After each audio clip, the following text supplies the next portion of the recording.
Okay, welcome. Hello, hello. It is 7 o'clock on the dot. Can everybody hear me okay? Sounds weird. Yeah? Okay. Welcome, everyone. Well, let's try a little bit of call and response. Good evening. I can do better than that. Come on. Good evening. Thank you. Welcome, everyone. My name is Maya Hislop. I'm an assistant professor of African American literature in the English department here at Clemson and the chair of the Arts and Humanities Literature Committee that puts all of this together. First off, I have a lot of thank yous to get through, so bear with me. A hearty thank you to our sponsors and co-contributors, the English department, the Dean's Office, Global Black Studies, World Cinema, Humanities Hub, the Pierce Center, and the School of Architecture. Thank you to Emily Boyder, Clemson Libraries, and the Clemson Bookstore, who you saw as you entered, for all of your help in getting us access to Desiree's fantastic work. A special thank you to the Watt Center for all of your expert advice and guidance, and a very special thank you to the Arts and Humanities Literature Committee for working together to get this whole event off the ground. Rhonda Thomas, Daniel Citro, Lucian Gita, and Maziar Faridi. And a big thank you, especially to all of the instructors of 2000 level courses, as well as other instructors in the English department for bringing the Common Read into your classrooms. So if we can just pause to thank everybody. Some housekeeping. Can you please take a moment to silence or turn off your cell phone so we have as little disruption during the event as possible? You may have noticed as you walked in that books are for sale outside. Please purchase a copy of Desiree's book, What Noise Against the Cane, if you are able. This event will first feature a presentation from our esteemed guest, a conversation between Assistant Professor of Poetry Sue Cho and Desiree, and then we'll have about 10 or 15 minutes at the end for an audience Q&A, which we will feature some Zoom questions, some live questions taken at that microphone. So as you're listening to our wonderful speakers, perhaps think of a question you might want to ask. To all of our audience watching live on Zoom, you are also welcome to put questions for our guests into the chat. So please know that. And I'll read them aloud for us here in the auditorium. You won't. No microphones are coming off on Zoom. And please check out the QR code here. I think you can access it all the way in the back. This is our Common Read resource page that the library beautifully set up for us. Any questions you might have about Desiree, her work, poetry in general, can all be sort of poetry in general, can all be answered there. So to first welcome us all into this space, I want to be as brief as possible and give us all as much time with our guest as possible. I'm first going to acknowledge that we live and work on stolen land. I'm then going to tell you a bit about the history behind the Common Read, and then I'll introduce our esteemed guest. We acknowledge that the main campus of Clemson University occupies the traditional and ancestral land of the Cherokee people. Clemson's main campus is built on land seized through US military and diplomatic incursions, culminating in the Treaty of DeWitt's Corner in 1777. This is also land on which people enslaved by the Pickens, Clemson, and Calhoun families lived and worked, and that was transformed into the campus of Clemson University through convict labor. We make this acknowledgement to remember the histories of violence that anticipate our gathering here, to recognize Indigenous and Black claims to life and land, and to recenter those claims as we commit to better ways of caring for each other and for this land. That is from Decolonize CU. Check out an amazing resource and group on campus. And just a bit about the Common Read. The Common Read, in many ways, is a very meager but important attempt to practically continue the work of a land acknowledgement, as I'll explain. In the summer of 2020, cities around America and the world rose up in anger to acknowledge a string of unjust killings of unarmed Black people that were emblematic of a history founded on anti-Black violence, as well as the theft of land and liberty from non-white people. The Arts and Humanities Literature Committee of the English department decided to start a Common Read. We did not want the summer of 2020, the anguish that we felt alongside the world to live and die with that summer. We wanted there to be consistent opportunities for a discourse around racist violence and the valiant efforts to struggle against that racist violence. We agreed that each year we would choose a text that spoke to the issues of anti-Black violence, as well as a legacy of resistance to that violence, that all of the general education literature courses and instructors would be encouraged to incorporate into their syllabi. Typically, it takes us months to choose a common read. There are many bidding wars that happen, lots of gambling, and lives are taken, lives are lost. We agonize over a number of options, weighing the pros and cons. But this year, the third year of the Common Read, it was a no-brainer to choose the stellar and moving work of our inaugural writer in residence, Desiree C. Bailey, who I will now introduce. Desiree C. Bailey is the author of What Noise Against the Cane, Yale University Press 2021, which won the 2020 Yale Series of Younger Poets Prize, was a finalist for the National Book Award for Poetry, the Kate Tufts Discovery Award, and the Four Quartets Prize, and was longlisted for the OCM Bocas Prize for Caribbean Literature and the International Dylan Thomas Prize. She is also the author of the fiction chapbook In Dirt or Saltwater, Oak Clock Press 2016, and has short stories and poems published in Best American Poetry, Callaloo, and the Academy of American Poets. Desiree has a BA from Georgetown University, an MFA in fiction from Brown University, and an MFA in poetry from New York University. She has received fellowships and residencies from Poets House, The Conversation, Princeton in Africa, and the James Merrill House. She's also a recipient of the New York State Council on the Arts, New York Foundation for the Arts Award, special to me as a New Yorker. Desiree is from Trinidad and Tobago and Queens, New York, and we could not be more excited to have her as our inaugural writer in residence in the English department. Please join me in welcoming Desiree C. Bailey.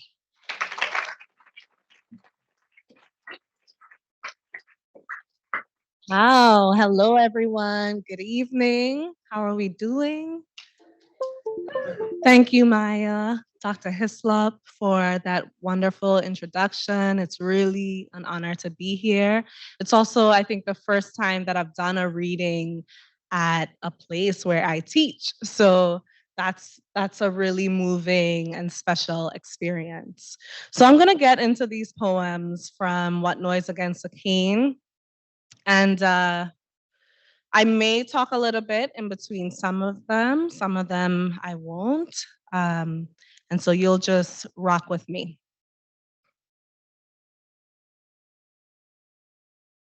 Crow does fly high, but when he come down, ants just eat out his eye. And the breeze keep on blowing like she never even know crow name. And the ants love meat when it's sweetened by a great fall. Hear how the rain make music in the bones.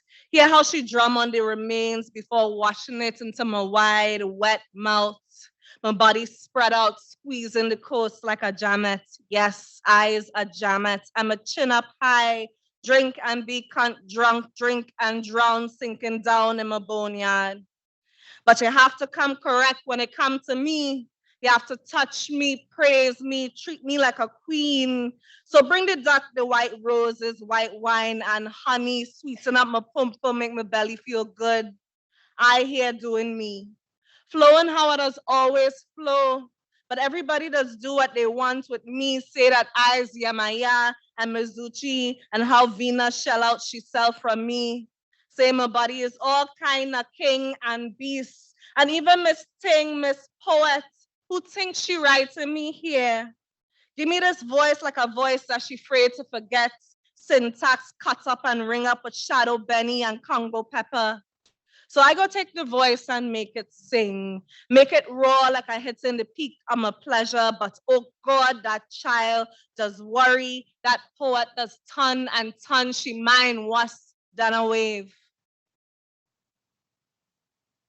And I like to think of that voice as the sea voice and in tribute to the ocean, the sea, Yamaya, and all of the deities of the sea.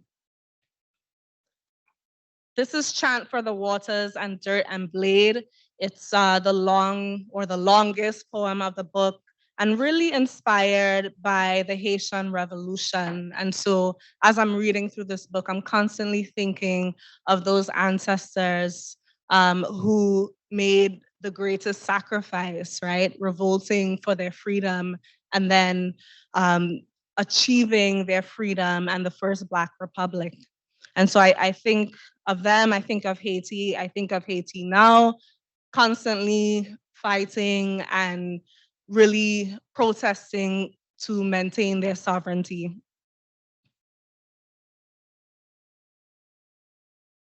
I am I, but I won't spill my name. Not here on this damned rock, pushed out bloody from the bowels of the sea.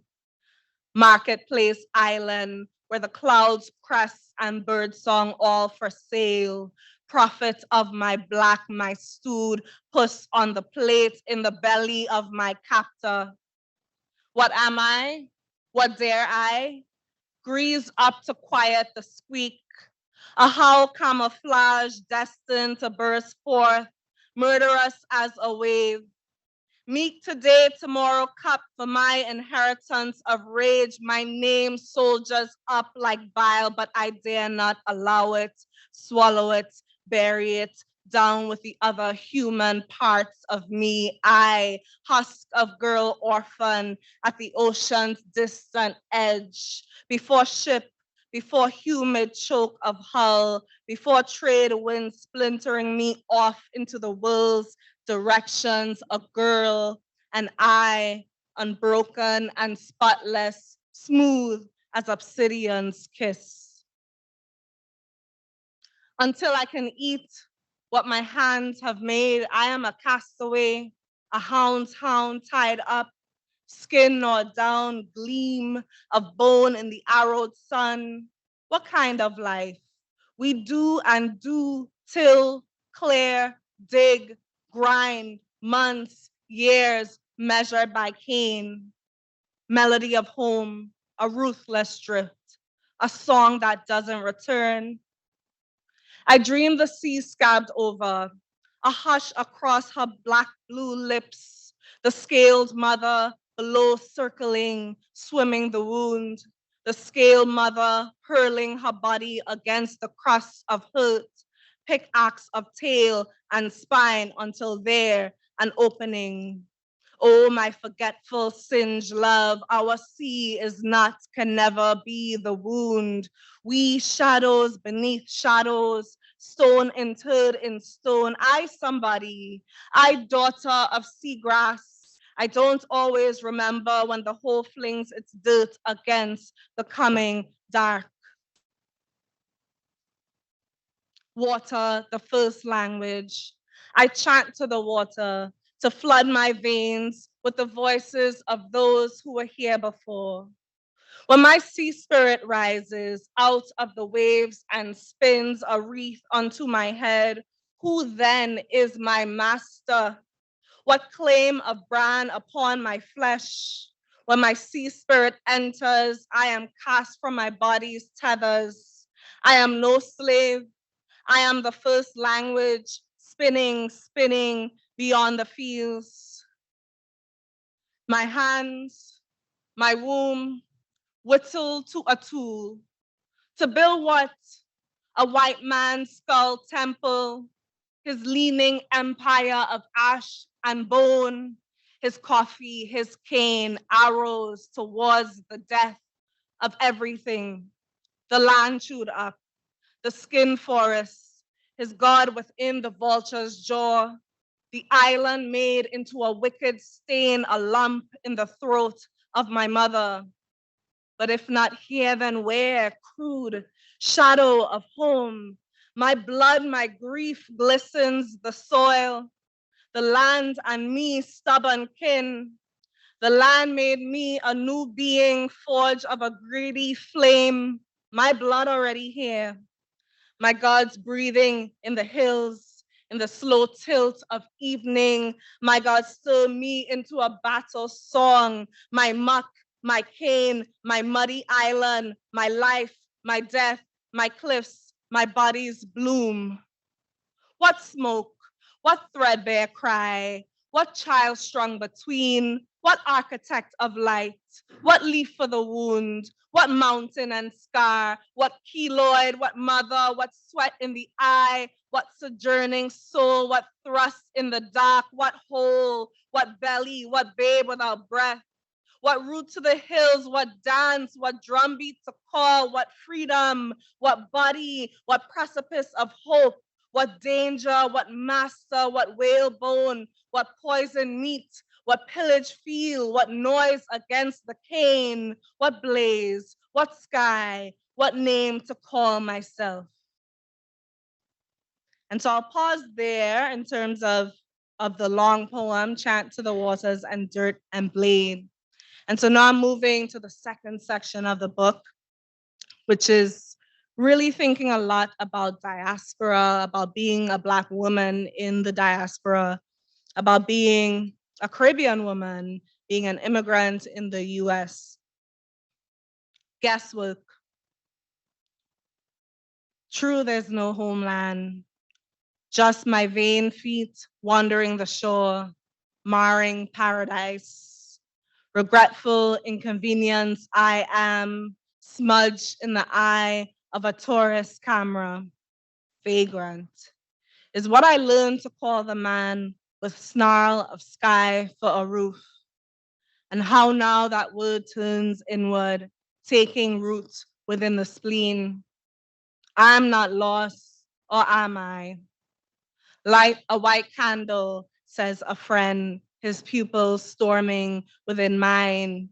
Neighbor it to a glass of water, flame and water to uncover a path, to greet the ones who walked moons before. Damn near atheists on so many days, but I touch the flame to the wick and my head is light, it's lifting, diasporan daughter, raking the soil for a map, a glint of my mama's gold, a bone to call my own. See me, saga gal in kente pum pum shorts, thigh shaped, buttered Fulani hoops twisting a secret beside my face. I fix my mouth to say Black girl. I twist my tongue to say magic. Yet when the day turns, I scorn this empty-bellied scavenging, the traditions fumbled and swirled to mud. I want to say I am from nowhere and everywhere, but that feels coy, like I am lifting my skirt for the empire's gaze, even if it is true. On my papers and certificates, there's a country and another country. I can reach beyond, trace the soils through a strand of hair or swab of cheek. But what after? Forever of lineage riven and ruptured. So I search only because I can, and sometimes I exist more and more each day, a brown cotton doll, stuffed and stitching the X for her own inadequate eye.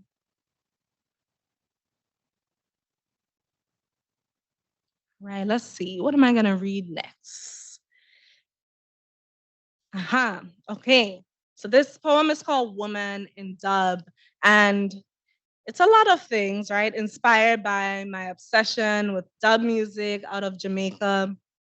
And with this particular poem, I had this phrase stuck in my head from Lee Scratch Perry, the legendary Jamaican dub producer, and Max Romeo. The song is called Chase the Devil. And there's this line where he says, I'm gonna put on an iron shirt and chase the devil out of earth. And that devil, right, takes on so many different meanings in that song. And so I incorporate that into this poem. Side A. The devil I see is the one I saw and nail out of fears, out of cycles of wound, dread calcifying into prophecy. I put on an iron shirt to face it, chase it, but the cops still piss drunk with power. I put on an iron shirt, but the men on the street surveil the nipple. Been hounding my punani since before I spilled my first blood. What a menace of a body. I hurl blame to the husk. Is the devil real? Or is it of my fantastical making? The answer is not the matter. The fact of paranoia be the true violence. Warfare, the very presence of the question. I want to peer inward, to take a good look at the sound system, my heartbeat echoing out of my folkloric thirst, my desperate belief in other realities, a B-side where I'm abolished from emotional labor, aka Black woman's burden, free to surrender to my own madness, to sink down into the dub of it, stripped of my first voice, reverbing outside the pain of a body. Side B, stripped of my first voice, down in the dub, cop hounds my blood into paranoia, a Black reality, cycle spilled, power husk, emotional woman, I iron, real street, folkloric and mad, true. Take a good look at the devil, peer into the dread. Men surrender to wound, drunk, calcified. But I, fantastic, chasing echoes, nailed to system, free in sound. I, a fact, answer of my own making. So I have about 2 more poems. This next poem actually maybe one of the earliest poems that I wrote for this book when I had no idea that I was even writing a book. And so I realized tonight that I actually don't read it often.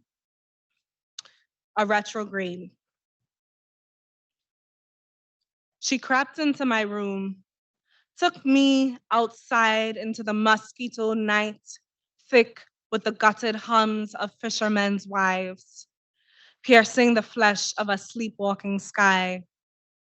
She taught me that cobwebs are hammocks for spirits, a stop along the way to rest their weary skins, a knot on the thread of their pilgrimage to a place they had almost touched once. In those days, a village could grow legs, wedge itself deep into the throat of mountains where horses couldn't smell it, where footsteps couldn't sear its memory onto peeling roads.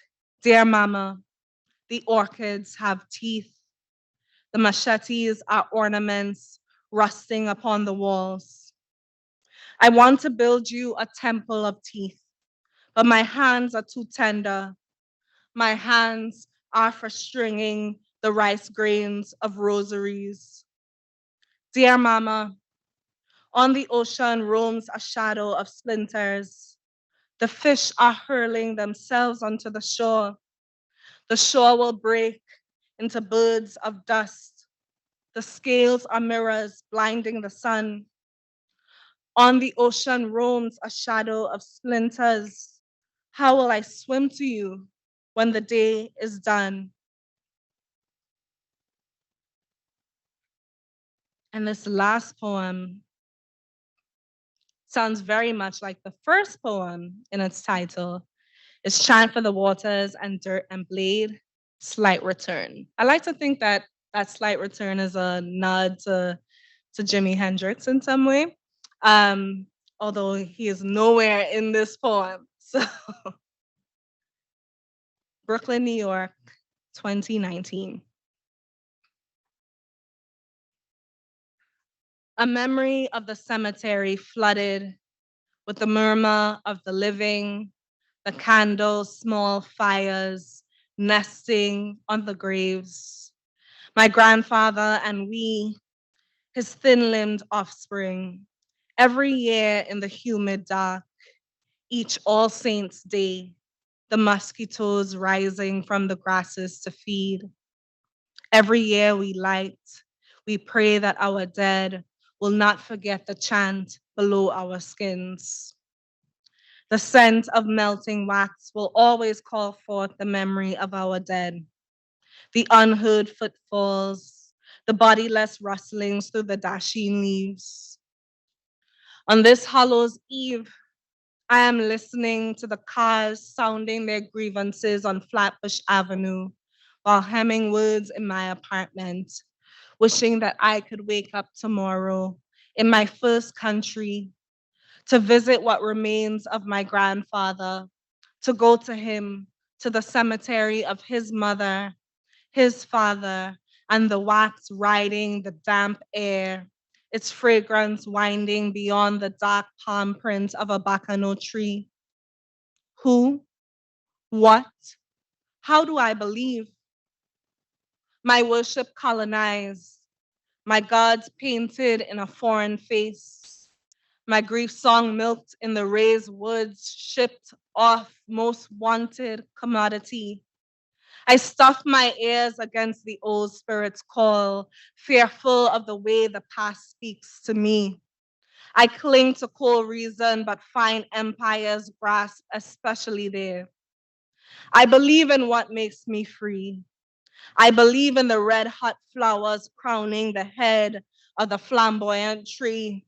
I believe in nutmeg ground down for cassava pone and the hands, the firm singing hands that push its measurements through the decades. My goddess is the wave unsheathing, my name strung through the conch contralto.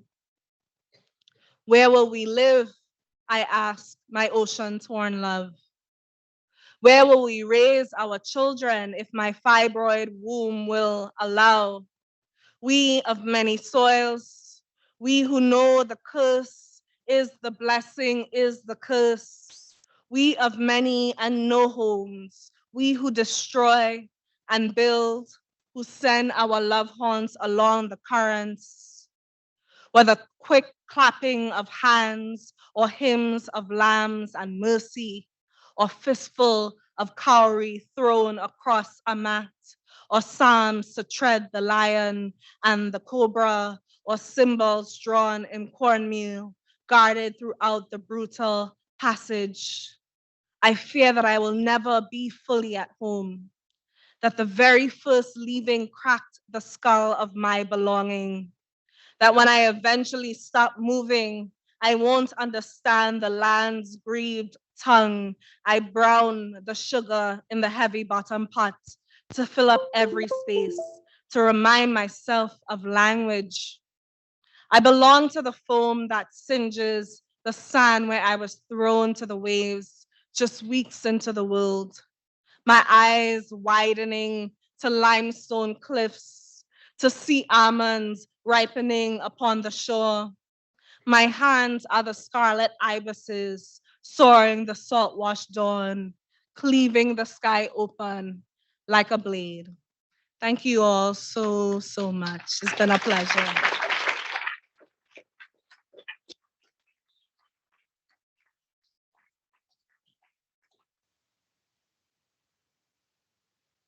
Well, thank you so much, Desiree. I have so many. Oh, okay. So we will now have a conversation between two amazing people. I want to introduce the next person coming to the stage. I'm now going to introduce Assistant Professor Sue Cho to have what I know will be an illuminating and thoughtful conversation with Desiree. Sue Cho is a poet and essayist born in South Korea and raised in Indiana. She has served as the editor-in-chief of Indiana Review, Cream City Review, and has served as guest editor for Poetry Magazine. Her work has been featured in Poetry, New England Review, Gulf Coast, and Orion, the 2021 Best American Poetry and Best New Poets anthologies. And her first book of poetry, The Symmetry of Fish, is hot off the presses at Penguin. Please join me in welcoming Sue Cho to the stage.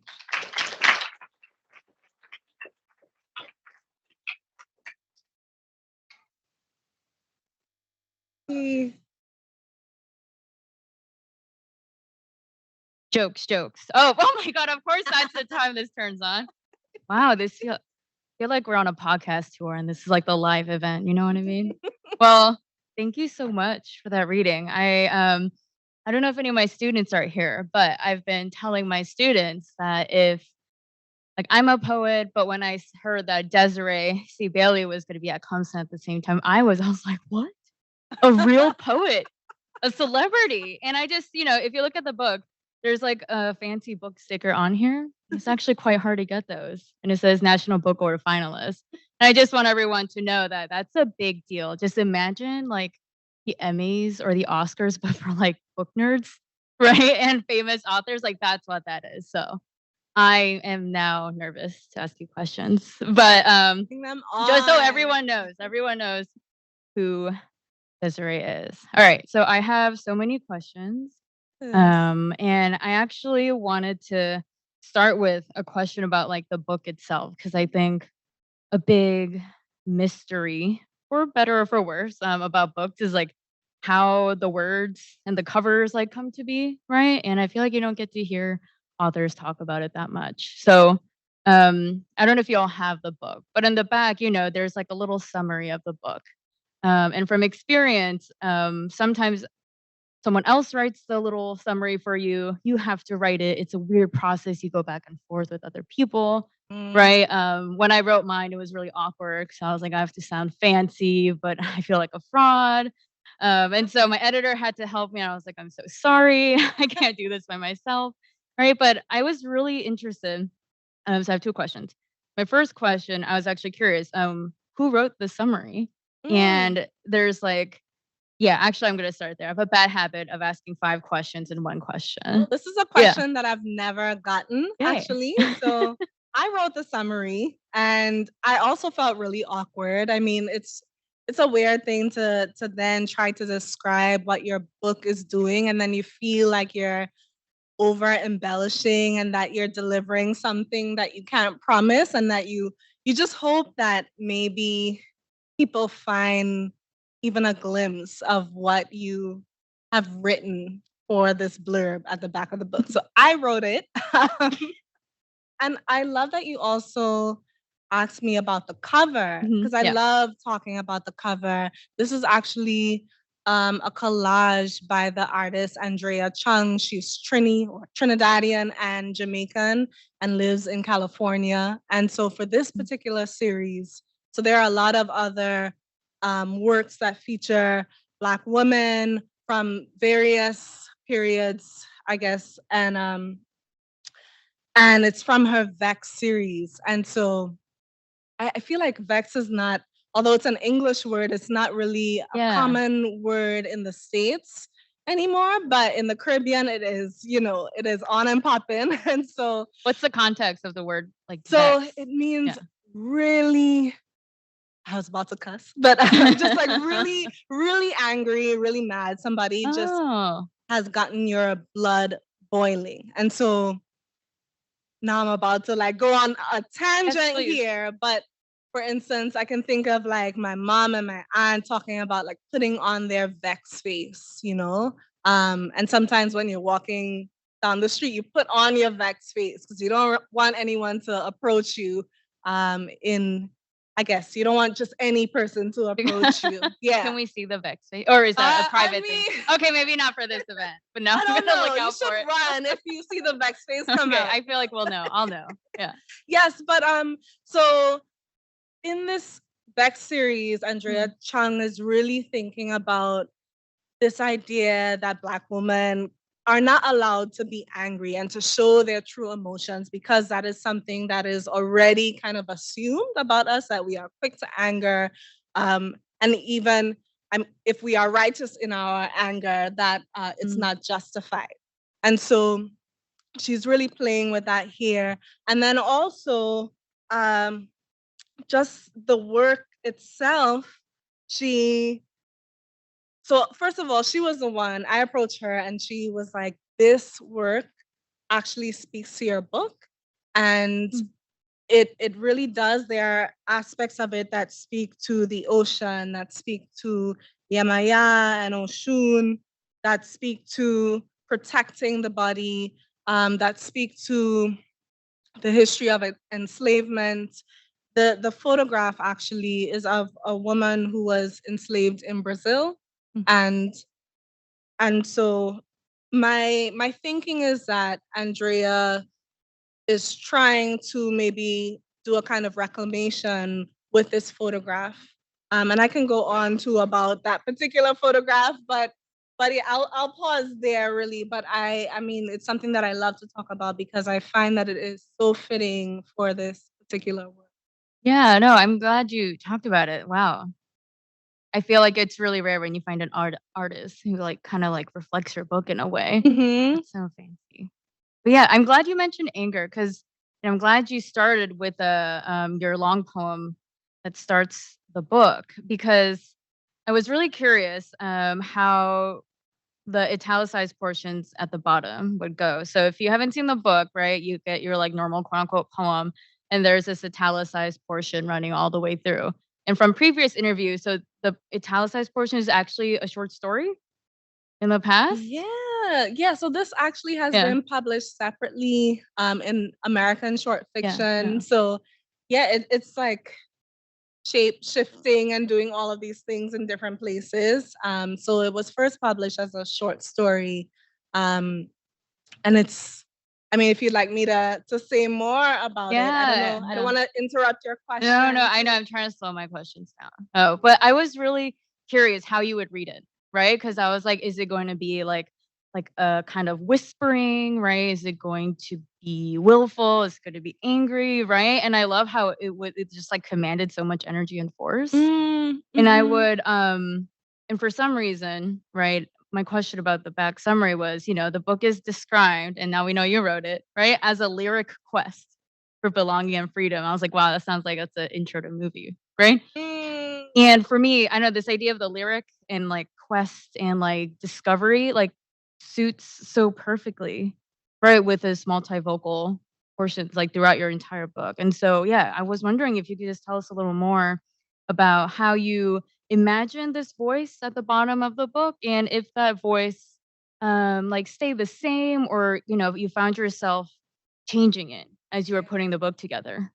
Oh yeah, I feel like that voice caused a lot of trouble in the in the book production process. I bet. But first thing though, I always like to really pay tribute to M. Bessie Phillip and her amazing book. She Tries Her Tongue, Her Silence Softly Breaks, and that was like the first time that I had really seen a poet just write all up in the margins, every which way, have concurrent storylines overlapping.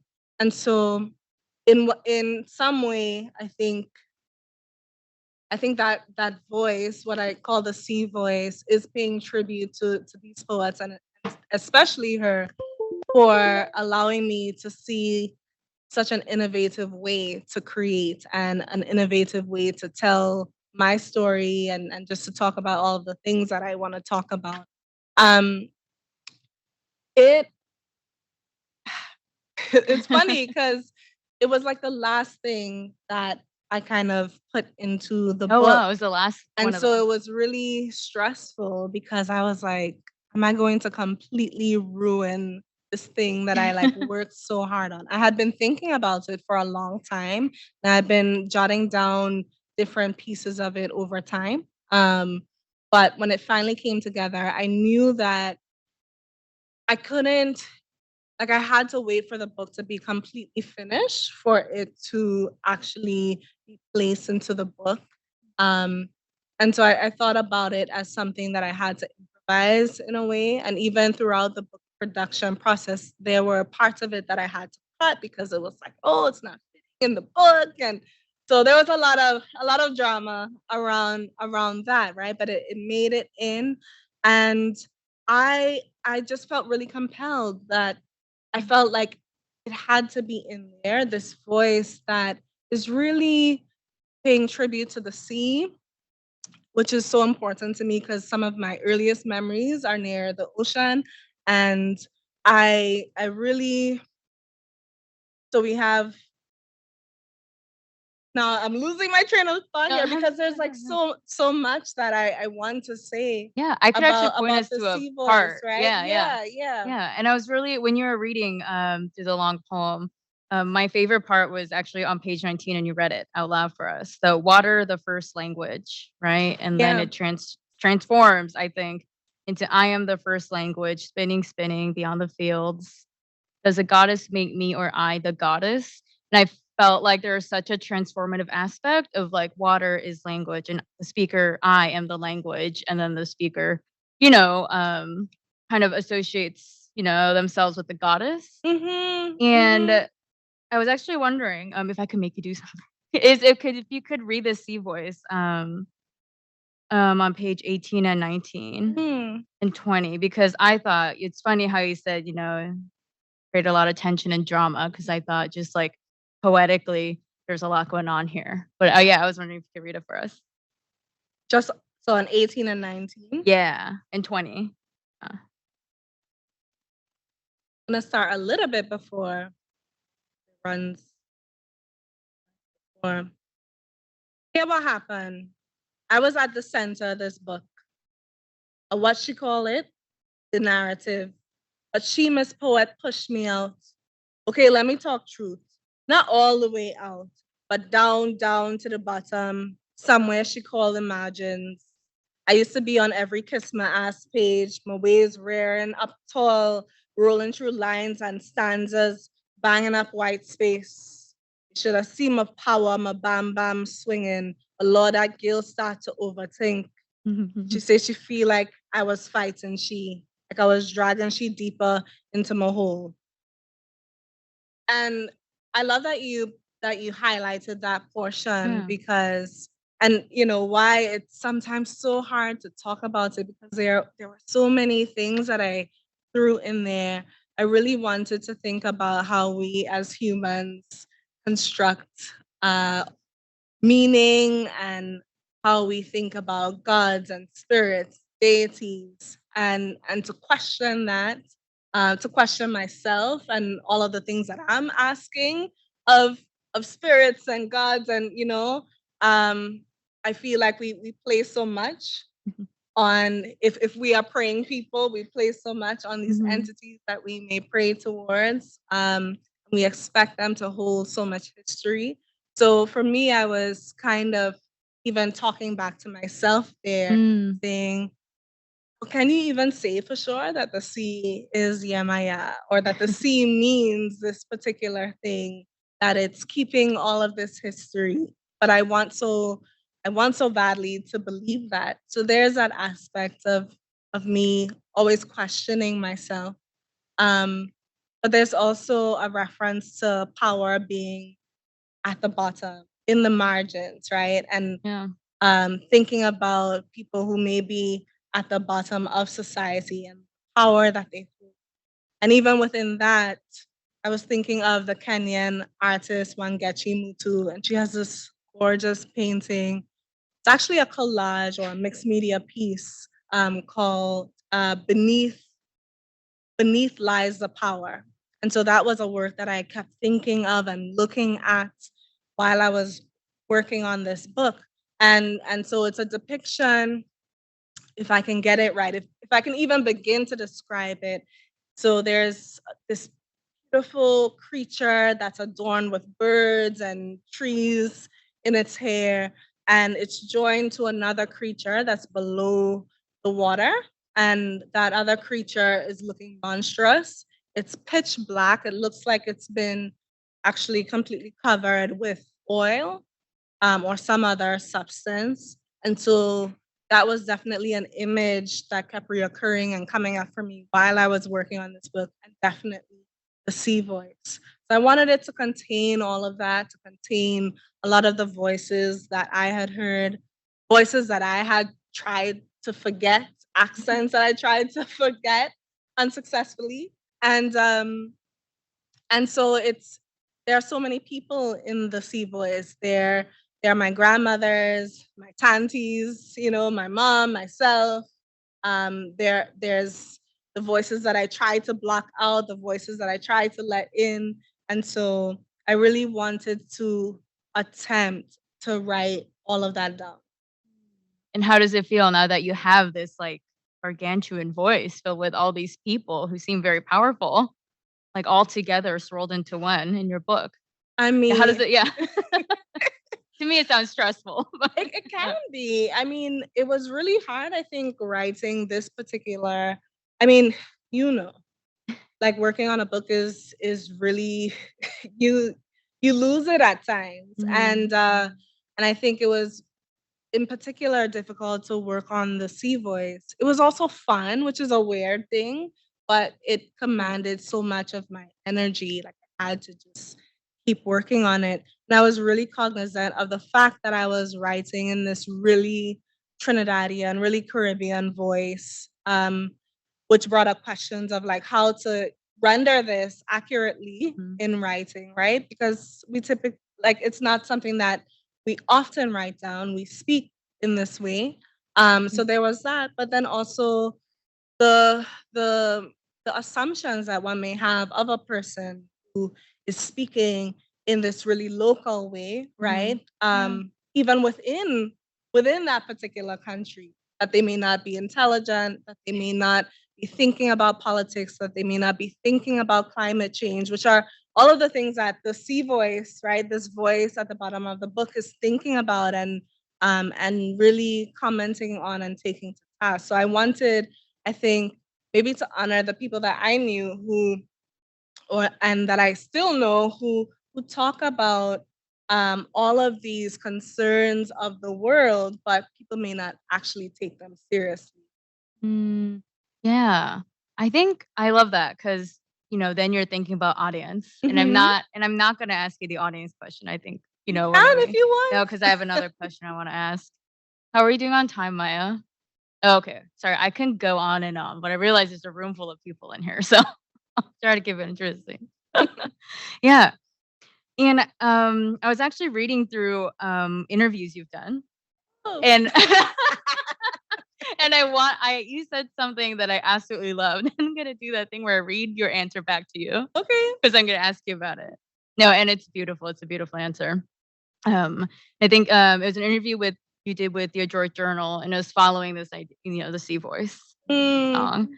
And you said, "I'm really interested in ways we make meaning, how we form narratives out of chaos or coincidence or patterns. So much beauty comes out of this human desire, and also so much pain. I knew that I wanted the Sea Voice to interact with the individual poems positioned above it, while also being distinct. I wanted to see what new meaning would emerge from the layering on each page. And I was excited by the thought that the reader would have to make their own meaning out of that layering," which I felt when I saw that. And I was like, oh, I did what Desiree wanted me to, right? Yes. And I felt smart and like I was head at the same time.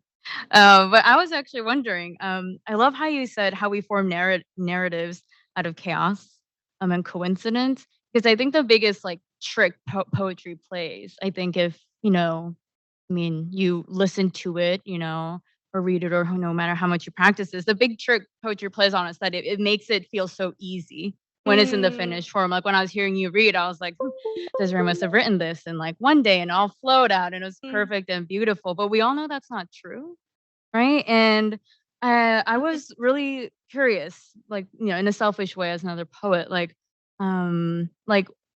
what were the patterns that you found, right, when you were drafting this book, like versus the kind of patterns you wanted to put in the book on purpose? Like for you, was there a distinction while you were writing, or maybe it blurred altogether? Yeah, what did you discover, I guess? And I think that's a great question, because now I'm like, when was the last time that I've like actually like read through the book? Yeah. And I think while I was putting it together, I saw resonances sometimes with song. So maybe when the Sea Voice mentioned singing or mentioned conch shell in the poem that's on the main part of the page, sometimes it would be also some kind of sonic reference or a reference to singing. I don't know. This might not actually be true. Like if you go back and fact check me, I don't know. I don't know if it actually lines up or if I was imagining that. but that was tricky for me to see the places where it would really, I think, be harmonious, and then the moments where there would be discord. And I think I just prepared myself to be okay with that, because I also feel like that is how life is too, right? So I wanted it to mirror that movement, that flow, that sense of not always having control. And like we want to control so much. Oh, We yeah. want to control so much of how the audience receives our work. And and so that was the moment where I thought, okay, I'm controlling some of it, but I also want to dance a bit. I want to freestyle. I want to see how this falls and to see what comes out of that. Yeah, that's beautiful. Dang. I don't want to ask a follow-up question, but I do. And so that gets me thinking, was there anything when you were writing this book that came to you surprisingly easy? Like, was anything surprisingly effortless? Or maybe that's wishful thinking when it comes to writing? I don't know. I don't know. I'm really sitting here trying to think. I'm gonna have to think about that. That's like the hardest question Oh, ever. oh no. Or, oh No, yes. I Yeah. don't know. I don't want to be like, Yeah. oh my God, like the labor of it. And Or like there was a poem and that came more easily than others, the book. there are poems that I think I wrote towards the very end of, like, I needed to hand it in, right? Deadlines. Because Yeah. we like we'll work on it until, yeah, Yeah. just until Mhm. there'll be Until no your end. editor's There'll like, be no "Excuse me, it's end. been a week." Yeah. Yeah. So I think maybe the poem, The First American Years, which I Mhm. think was probably one of the last poems that I wrote for the book. And so I really wanted that to be a kind of record of my earliest memories moving to the States. And so there are some moments that really capture, I think, the surprise that I felt, the wonder about this new place that I was in, but then also some really difficult things.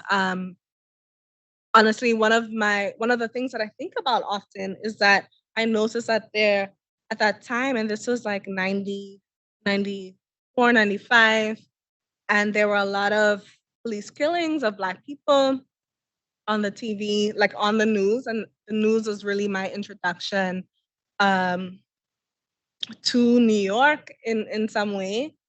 I didn't realize that I was like using that to think about this new place that I was in, but looking back, I realized that I was like, what is going on? Like, what's happening? And so that wasn't it wasn't easy to revisit those memories and to revisit my child self experiencing that. Um, but I think it was a poem that came out, and I think I really enjoyed holding space for that young me, that young Desiree, to speak of myself in third person. So I really enjoyed that part, to say, okay, like, here's like I'm here witnessing that and witnessing it again with you. And so maybe that would be the poem. Yeah. It's interesting how that's the poem because I feel like, it feels like a poem for the poet, You said you just wanted to, like, Mm. record it for yourself, Mhm. right? And just Mhm. catalog it so you can almost move on. And Mhm. I feel like sometimes, I mean, that seems like an obvious thing to do when you're a writer, but also I think that that's the kind of poem that takes up the most space too. Mm. Mhm. Now I'm gonna reread that poem later when I get home. Um, yeah, and actually, I kind of want to circle back to what you said earlier. You brought up belief in God and gods and deities and Mhm. whatnot. And so when you were reading, I just like I felt like that was a pattern, the pattern of questioning, right? And it was very, I think, bold, but I think bold doesn't necessarily mean that you have a you have an answer. You don't have a definitive answer. I think that's why his questioning so bold. And so I actually wanted to ask you, like, what are the belief systems in this book? And are the systems the same as like the book versus like you in real life, like in the past and the present? Yeah.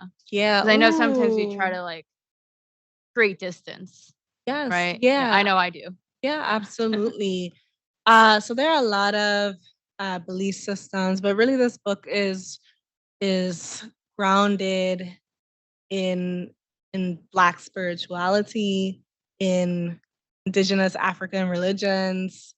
So there is reference to Ifa, there's reference to Lukumi, there's reference to Haitian voodoo, which really was um,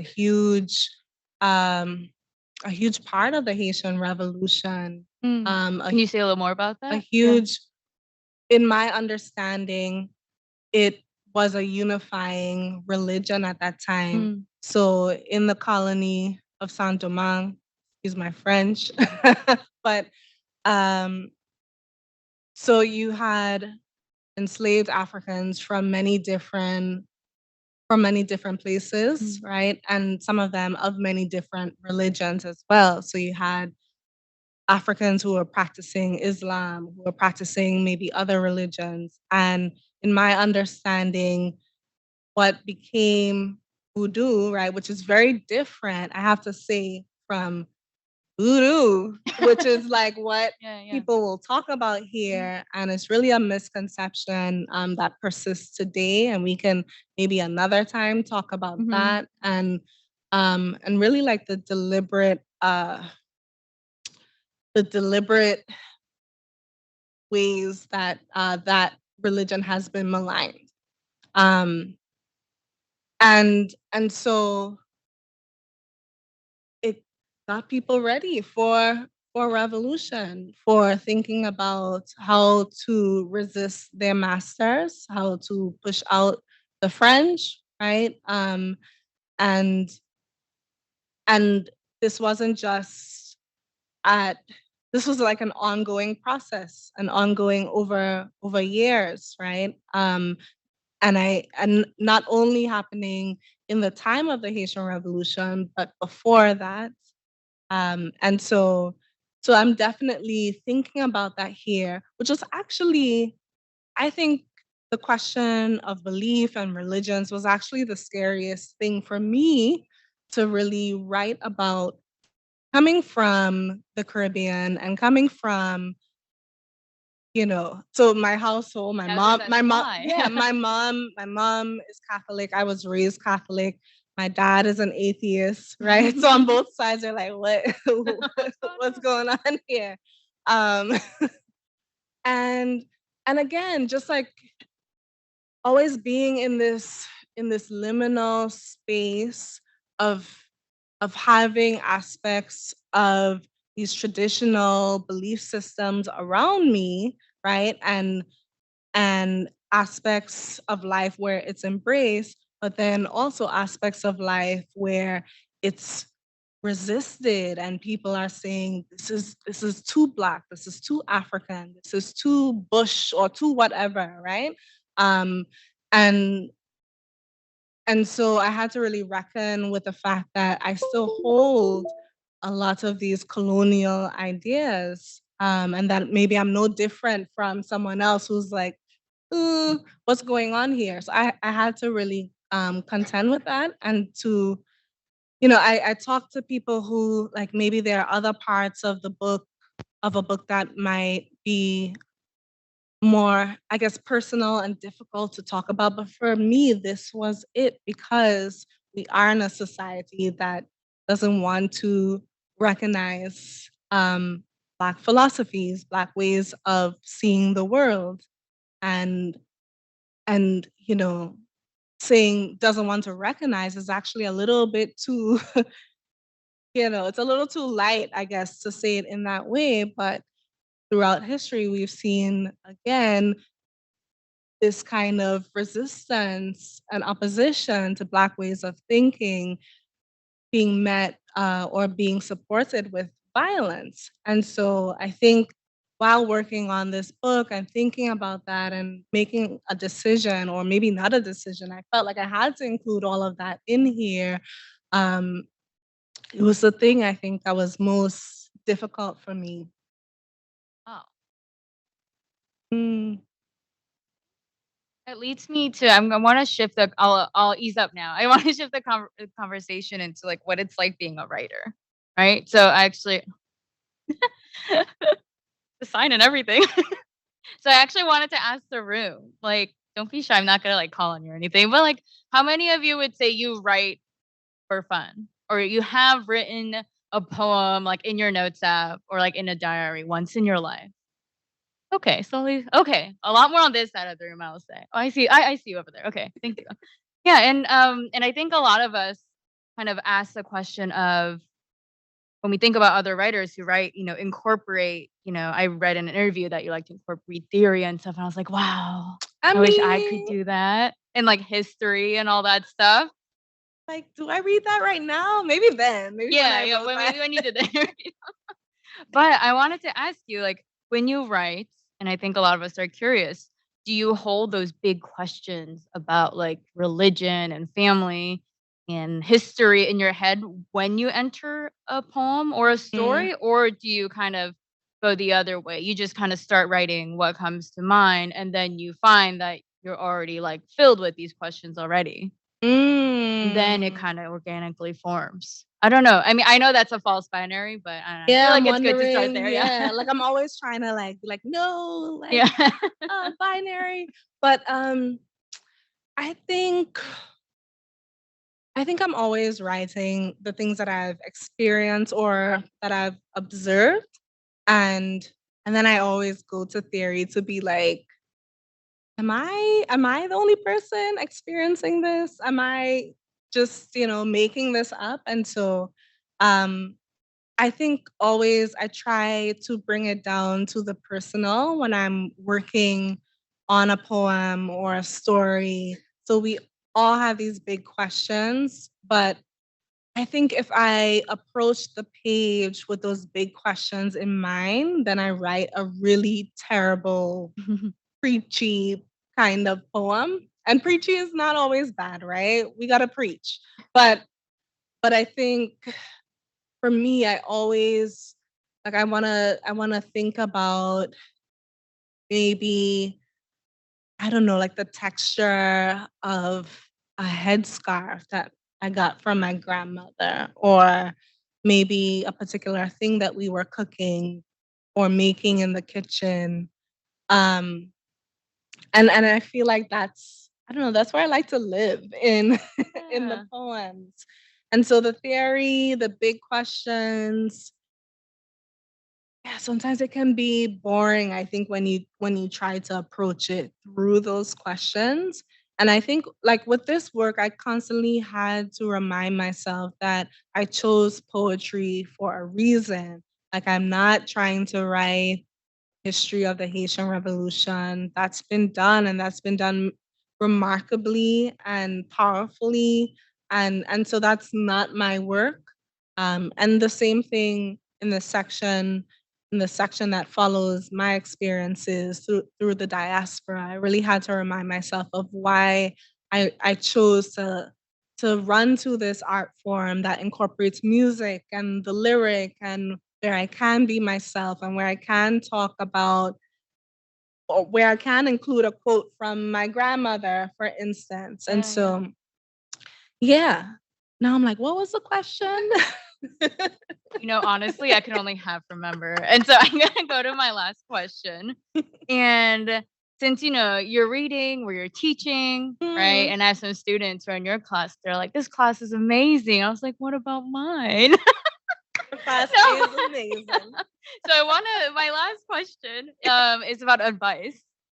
And the question writers always get we always get asked like, oh, what's like one piece of writing advice you really love? But I'm gonna ask the opposite of that. So I think it makes Ooh. for more exciting discussion. But yeah, is there a piece of advice or something about writing that you were told or you've heard about that you didn't like? At Hmm. first, I'll give you a cup, Hmm. at first. Because mine was someone told me it was Ross Gay, and he was like, "You need to chill out, Sue." Like I love organizing my days. I love being busy, and that's how I was approaching writing. And he was like, a professor of mine who's also a poet was like, "How about like you be bored to write this poem?" I was like, "What are you talking about?" Like that pissed me off for like a whole semester. I'm not even gonna lie. How can you be I pissed talk at about Ross it. Gay though? Someone has to. We have a good relationship. It's all good. He knows this. But then after a semester, I was like, oh, and then it blew my mind, right? So that's mine. That's mine. That's the one I really bristled against. I was like, I want to be productive. I want to get this. I was, I'm the oldest child. I'm very, type A. And so someone had to tell me to relax for a second to write other things. Yeah. So yeah, that's mine. So I was wondering, like, do you have? Yeah. What is I'm it? afraid Tell to us. say it now It's okay. because of what you just said, actually. Oh no. Because so after I wrote What Noise Against a Cane, like, I don't know, when you finish a book, it just feels like what is the world? Like, I have to be in the world again. I don't know how to be. You're feeling all of these emotions. And someone was like, well, starting the next book right after like really helps. And I just felt like Oh, wow. I felt, and actually, and also starting the next book while you are doing the promotion process and while you're doing readings and putting out that book. I just felt like that will not work for me at all. Like I actually need time to chill out, to breathe, to be bored. But also just to think about, I guess I just didn't want to sound the same. I knew I would have similar questions because I mean I'm not gonna ever stop thinking about diaspora or like you know what I mean? Like yeah, exactly. So but I wanted to give myself space to deepen those questions and to have a new approach. And so and I've also been thinking and I guess reading a lot of tweets by Trisha Hersey, who is also known as the Nap Bishop and talks a lot about rest as resistance and like who went out? I know what you're talking about. right. And so which is something that's really difficult for so many of us to think about rest. Like I always think about that as being such hard work. And so that was something that I had to really implement deliberately. Like I had to work hard at trying to rest and trying to have that distance from the book and from this constant thinking. And so maybe that's I don't know, the advice that I don't want to give advice, but I would say like you don't have to be writing all the time. Like you really need to give yourself time to just be a human in the world and experience things. I think that's great. All right. Well, those are my questions. I have more, but I'll ask you later. Yeah. Thank you so much. Yeah. Thank you for entertaining my questions. Thank you. I'm not gonna go sit. Okay.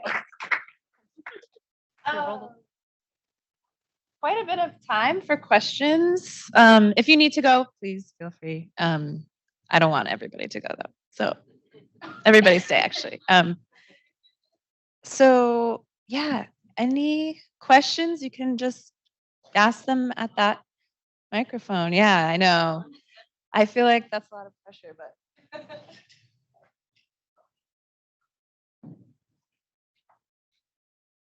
there were 120 people on Zoom. Oh, wow. And not a single question. So Zoom people, you are also welcome to ask questions. And I will say them for you. I guess I have a question. I'm like so interested in the dance hall, the place of the dance hall, the place of for you. And I think it has a lot of connection to what the discussion you brought up, Sue, about spirituality and rhythm and like the connection between music and the sacred, basically, like how you find the divine through music or a connection to something outside of yourself, right? And I don't know. I have so much more to say, but if you could say anything about that or how you figured that into the book, or was it kind of similar to Sue's question? Was it you were just listening to something one day and it popped into your head, or was this a lifelong kind of let me think about something that has carried me through my life? Or Mhm. Maybe a bit of both in some way. I think music really kept me sane while working on the text, but also just Mhm. so when I'm in spaces that are new to me or maybe where I don't feel as comfortable, I always like to think about like putting on my armor, my iron shirt. And so music is that for me. It's grounding. And thinking about the space of dance hall or dance hall music. Actually, the C voice borrows a lot from dance hall and also from kind of like the hip hop vixen, the woman of bravado, and also the dance hall queen, right? With like her like pum pum shorts and just that full confidence, that full just flying in the face of respectability. And so there's a lot of that there. And maybe in some ways my my kind of being drawn to that is aspirational in some way. I want to break out of these received ideas of what is respectable, of what is civilized. And sometimes these music forms help me think about that. And so I wanted to put it into the book in some way. And also it's just fun. It's fun to like it's fun to think about your favorite artist, try to put that into the book in some way, to pay tribute and to really say thank you for getting me through, for like standing and walking beside me while I construct this thing that I have no idea. And that's the thing that I think a lot of people don't realize when you're working on a book, like you really just have no idea what is going to happen, if you'll even finish it. Like it's a lot. It's a whole thing. So I think yeah, it's my way of saying thank you as well. I love that. Some questions from the Zoom audience. One is, what motivated you to be? I think this is a mistyping of a question, so I'm not going to read it. Another question: which part of the writing process is most nerve-wracking for you? The writing and fleshing out the best ideas, or the waiting on feedback once you're done and feel good about it? The fleshing out, the beginning. The beginning is exciting, but it's also like, how do I begin again? Which is something that I'm thinking about now. I keep saying that I'm at the beginning of a thing, and I am, just because I don't know the shape of it yet. But that is nerve-wracking. Like, what is gonna happen? How long is this gonna take? The revision part, I actually love that because I have a lot to work with. I'm like, okay, I'll just dive in wherever. But the beginning is difficult. Yeah. Up. Sorry. To the mic. Yeah.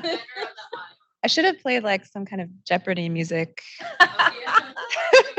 Right. Wow. Okay. Hello, everyone. Hi. So you said, and it's so weird listening to myself and speaking, that the I was kind of like aspirational, talking about like music and how it's kind of cool to put a bravado into it. And I don't know, I was thinking about like how your book is described as a lyric, and you started off like, I am I, and I will not spill my name. And I think that's a really interesting move to start off a lyric with. So like, how would you explain you as an I in the book? Like, is the book a part of you? Is it a becoming? Is it a new version of you? Like, in exploring the past and diaspora and like thinking about where you come from in like both countries, like what is that I? Who is that I and its relationship to you and its relationship to the book and the relationship to you in the book after the book? What's that Yes. like for you? Wow, that question is a poem. Oh my goodness. Wow, really? I want to like applaud just for that question. The I mean, to talk all day about that, right?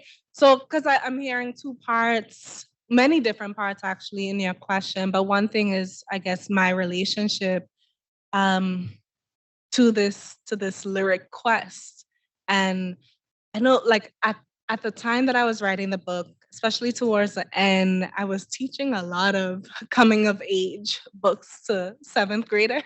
So so I think I was thinking about that particular narrative arc starting off in that novel of education, and I also felt that I was trying to figure out how I fit into I'm always trying to figure out how I fit into like a particular space. But again, as I mentioned earlier, being a Trinidadian woman, being a New Yorker, being all of these things, I think the book was my way of trying to make peace with that, of trying to make peace of all of the aspects that I hold.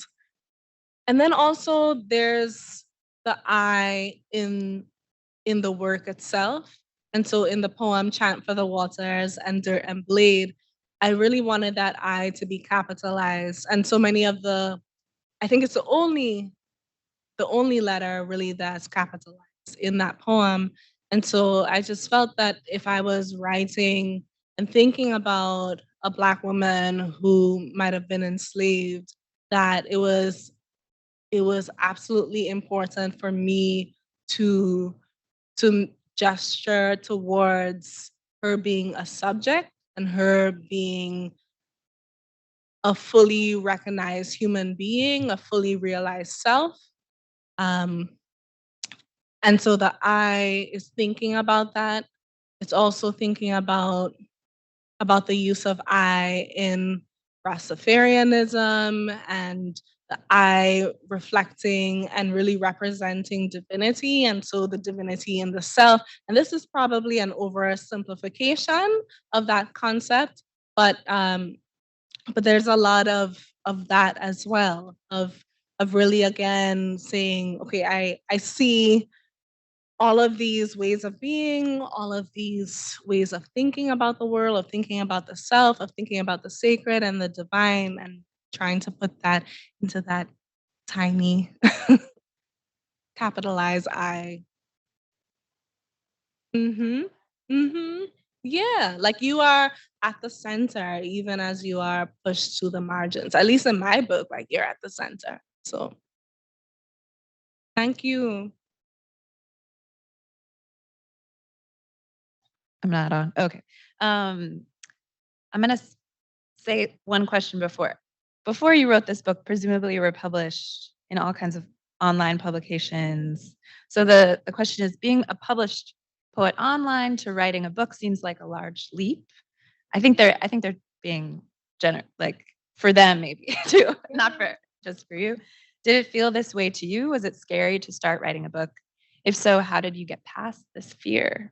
Yeah. Well, I think with poems, not that it's easier, but you can publish as you go along. So you write a poem, you write a few poems, and then maybe you send it out to journals.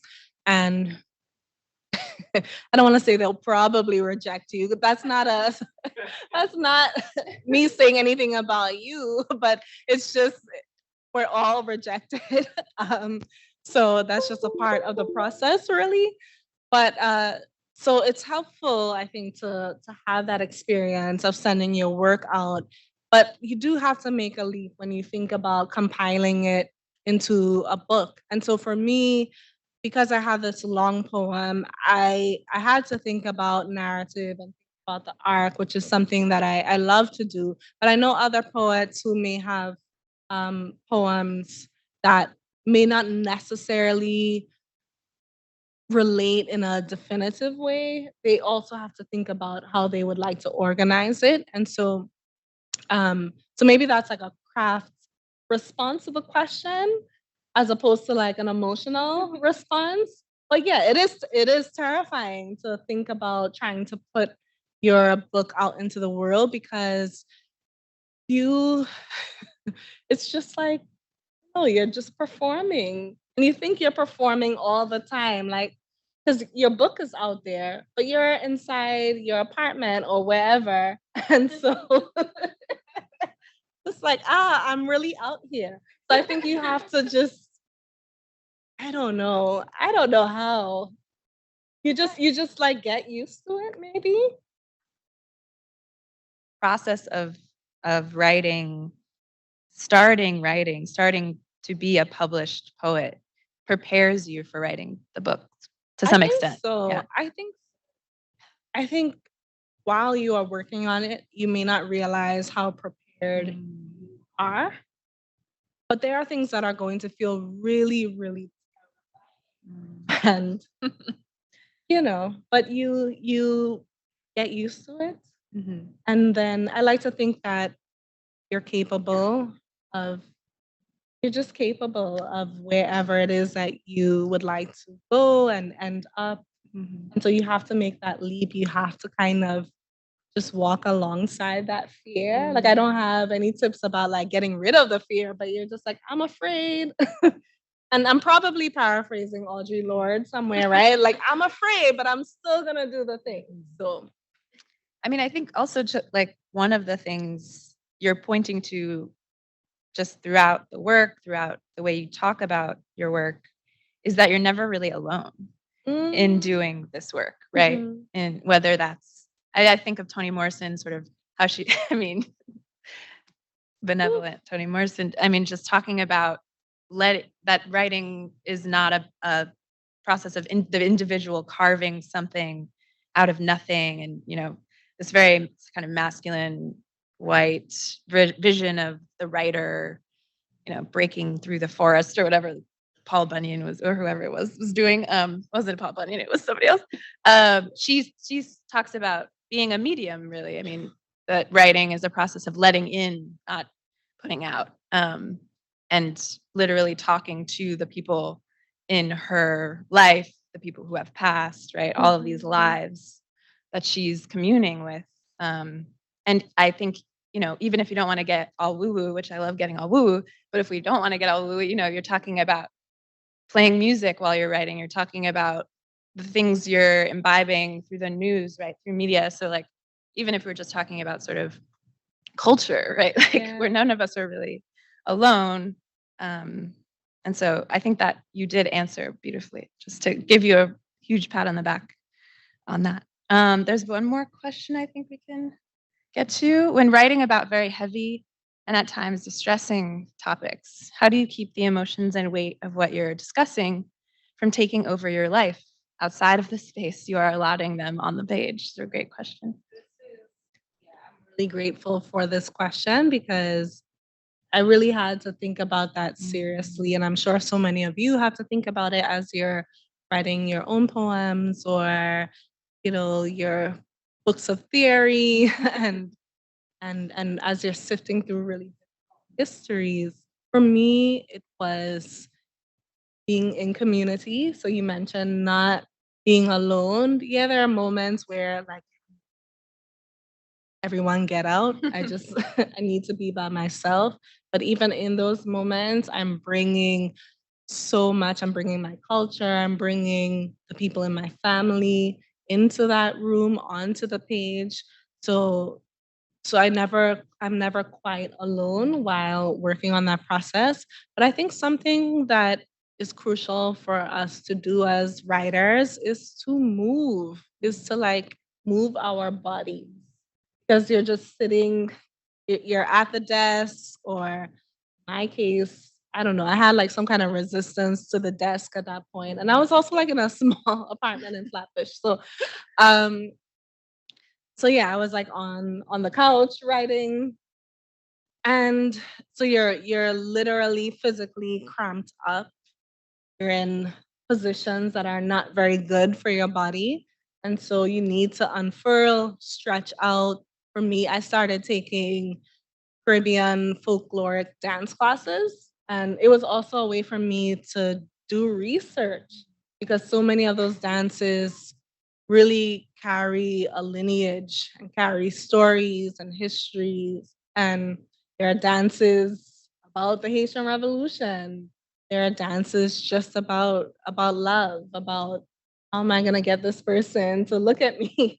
So um so it was really a joy for me to engage in that and to get moving and to see that there are other ways that I can engage in my histories, engage in my cultures, and it's not bound to the book, it's not bound to studying. And so that became a way for me to get out and to hear from myself while working on the book. We have time for one more question if anybody has one, but we can also. Yeah. Brave person. Give them a hand. Hi. So your work obviously deals with a lot of diaspora coming from Trinidad to New York. And I wanted to talk about the movement that you've just made from New York to here. And I wanted to ask about how this might affect your future work. Yeah. You said like all the places end up showing up in your work. So I was wondering how, you think South Carolina is going to affect you. Yeah. Oh, I love this question. I don't know. I have no idea. I mean, one thing that I love about being here and that I think will really find its way into the work is the landscape. And so I look outside every day and I'm just like, it is really gorgeous here. It's really beautiful. But then also thinking about the history and histories of the land too, which is a violent history. And so that's something that I'm constantly thinking about. And being here, I think is another medium or another way for me to continue thinking about that. So I think maybe that's like the way that it may show up, but I'm sure that I'll be surprised. I hope that I'll be surprised too, in terms of how it will manifest in the work. Mhm. And especially interacting with everyone here, you all are constantly making me think about new questions and really rethink a lot of the ways that I don't know, that I'm thinking about approaching teaching or thinking about these are the ideas that I want you to come away with about poetry. So maybe even on a craft level, you all are already, shifting and reshaping how I'm thinking about my work. You. Right, that's the same question at the end of the year. And then another year, thank you all so much for coming. I hope you can all eat something because this was during dinner time. Or hopefully you ate before, but thank you all so much. Buy a book, vote, I don't know, everything, all right. And give it up for them. Thank you all. Thank you.